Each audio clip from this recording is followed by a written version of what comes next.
बारंबार प्रणाम। मेरा नाम सूरज कुमार। लोकसभा चुनाव से पहले एक और चुनाव होने वाला है, मगर यहां फैसला जनता नहीं, जनता के चुने गए प्रतिनिधि करेंगे। मैं बात राज्यसभा चुनाव की कर रहा हूं। 23 फरवरी को 65 राज्यसभा सांसद रिटायर होने वाले हैं। आंकड़े पर जाएंगे तो सबसे ज्यादा बीजेपी सांसद अपना कार्यकाल पूरा करेंगे। उनकी संख्या है 32। अब अगर यूपी के कोटे की बात करें तो पार्टी ने यहां से 7 नाम इस मर्तबा उतारे हैं और इन सब में सबसे प्रमुख नाम आरपीएन सिंह का आ रहा है, जो कभी राहुल गांधी के सबसे बड़े सिपाहसालार कहे जाते थे। फिर नाम आता है जाट समुदाय से आने वाले चौधरी तेजवीर, केशव प्रसाद मौर्य के खास अमरपाल मौर्य, बीजेपी के प्रवक्ता और सांसद सुधांशु त्रिवेदी। फिर नाम आता है संगीता बलवंत, साधना सिंह ठाकुर और नवीन जैन का। अब जो 7 नाम पार्टी ने घोषित किए हैं उसे समाजवादी पार्टी के पीडीए यानी कि पिछड़ा, दलित और अल्पसंख्यक कार्ड के रूप में देखा जा रहा है। अपनी लिस्ट में पार्टी ने ओबीसी चेहरे पर ज्यादा जोर दिया है। 7 नामों पर गौर करें तो 4 ओबीसी, 2 सवार बिरादरी और 1 जैन समुदाय के नेता इसमें शामिल हैं। एक भी दलित नेता आपको इस लिस्ट में शामिल नजर नहीं आएगा। एक और बात, आप अगर बीजेपी की लिस्ट को देखेंगे तो पार्टी ने किसी भी मिनिस्टर को, सिटिंग मिनिस्टर को राज्यसभा का टिकट नहीं दिया है। यानी संभावना है कि जो भी इस समय मोदी सरकार के मंत्री पद पर कायम हैं वो आगामी लोकसभा चुनाव लड़ सकते हैं। उन्हें जनता के बीच जाना होगा। जो 7 नाम यूपी के लिए फाइनल हुए हैं उनमें सबसे हाईलाइटेड नाम है आरपीएन सिंह का। ऐसा क्यों? तो आरपीएन सिंह की राजनीति हमेशा से कांग्रेस के इर्द गिर्द रही, उन पर हमेशा कांग्रेस का हाथ रहा। राहुल गांधी के नेता जो करीबी माने जाते रहे, उनके ब्रिगेड का हिस्सा रहे, उसमें एक नाम आरपीएन सिंह का भी शामिल है। 2009 लोकसभा चुनाव में उन्होंने कांग्रेस की टिकट पर ही चुनाव लड़ा और स्वामी प्रसाद मौर्य जो तब बसपा के साथ थे उन्हें 21,000 से ज्यादा वोटों से हरा दिया था। 2014 का वक्त आया, लोकसभा चुनाव हुआ, उसमें कांग्रेस ने एक बार फिर से उन पर दांव खेला, लेकिन इस बार निशाना ठिकाने पर लगा नहीं और वो बीजेपी के राजेश पांडे के हाथों हार गए।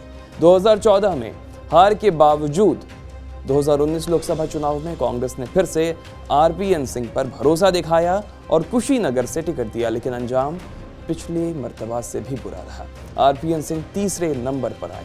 ये वही कुशीनगर सीट थी जिसे 2009 में जीतकर कांग्रेस सरकार में उन्हें सड़क परिवहन पेट्रोलियम मंत्री का खिताब मिला था। इससे पहले आरपीएन सिंह पंडोरा सीट से 2 बार के विधायक रहे हैं, मगर कांग्रेस सिकुड़ने लगी तो आरपीएन सिंह ने तय किया कि वो इसे झेल नहीं पाएंगे और 2022 में बीजेपी के हो लिए। आरपीएन सिंह पडरौना के राजा के नाती हैं और वहां की जनता के बीच उनका काफी सम्मान भी है। दूसरा नाम है चौधरी तेजवीर सिंह का। मूल रूप से चौधरी साहब मथुरा के जाट बिरादरी से हैं और 1996, 98 और 99 में लगातार 3 बार वो सांसद रहे, लेकिन उसके बाद उनका जनाधार ढीला पड़ने लगा और अब पार्टी ने यह तय किया है कि उन्हें राज्यसभा भेजा जाएगा। तीसरा नाम है अमरपाल मौर्य का।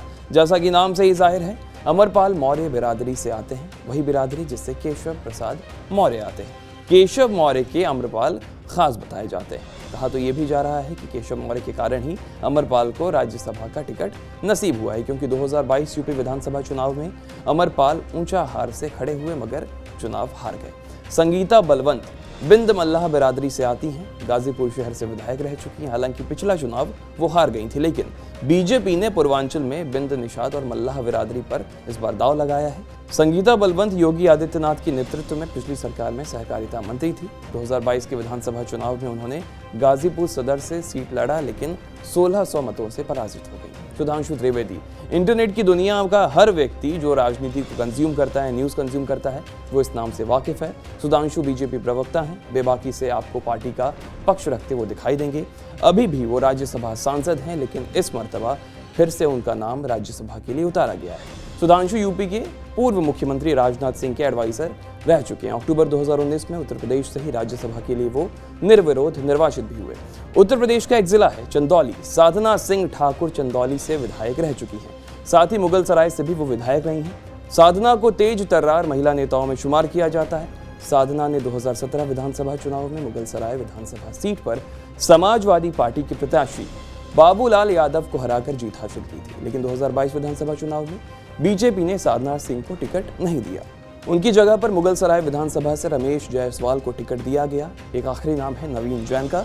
नवीन बीजेपी के पूर्व कोषाध्यक्ष हैं, आगरा से मेयर रह चुके हैं और एक बड़ी कंस्ट्रक्शन कंपनी के मालिक कहे जाते हैं। तो ये वो 7 नाम है जिस पर बीजेपी राज्यसभा में यूपी में दांव खेल रही है। सपा भी बीजेपी को पटकनी देने में लगी है। सपा क्या कर रही है इस पर हम अपने अगली वीडियो पर बात करेंगे। बाकी आप देखते रहें TV9 उत्तर प्रदेश उत्तराखंड।